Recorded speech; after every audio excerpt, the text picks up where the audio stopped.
जिज्ञासुओं के आध्यात्मिक अवस्था के उतार चढ़ाव के विषय में यह प्रसंग भाई साहब भाई वीर सिंह जी की पुस्तक गुरमुख शिक्षा में से लिया गया है।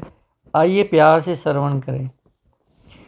प्रभु की राह पर चलने वाले उसके प्यार आराधना में चलते हुए सदा एक से हाल में नहीं रहते। शेख सादी ने लिखा है कि फ़कीर अगर सदा एक ही हालत में रह सके तो दो जहानों से हाथ झाड़ जाए।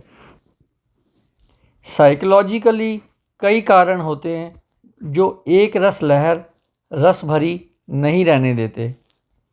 कभी शरीर के अवयवों में कुछ हरकत होती है, कभी नींद की कसर कमी, कभी हाजमे में कुछ कमी या हलचल शारीरिक कारण बनते हैं। अति श्रम ओवरवर्क से नर्व्स थक जाते हैं। सारे मानसिक तजुर्बे और एहसास नर्वस सिस्टम के द्वारा होते हैं। कभी त्रिगुणों के वर्ताव में तराजू तोल हिलता है, कभी पिछले कर्मों के फल में गिरावट के झटके आते हैं, कभी इस जन्म में की गई भूलें सुर्त आत्मा को नीचे ले आती हैं। इस तरह अनेक कारण होते हैं जिनका कई बार पता नहीं लगता।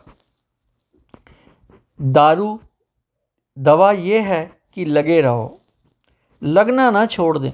लगे रहने में रस चाहे टूटता रहे, पर सुर्त आत्मा को गिराने वाले कारण का पता लगता रहता है।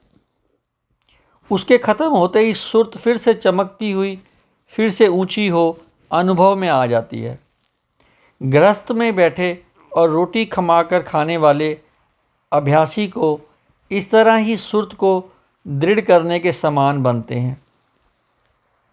अतीत अभ्यासी विरले होते हैं, उन्हें ये टकराव नहीं सहने पड़ते, पर उनके लिए और तरह के सुर्त उखेरने के कारण बन जाते हैं। ये जीवन संघर्ष है हमारी रूह की प्रकृति के साथ, जिसको हमें जीतना है। गुरु जी ने कहा, हों गोसाइंदा पहलवानड़ा, मैं गुरमिल उच्च दुमालड़ा। अरदास करनी चाहिए कि गुरु थापी दित्ती कंड जियो हो जाए और हर संघर्ष के बाद जीत हासिल हो। वाहिगुरु जी का खालसा, वाहिगुरु जी की फतेह।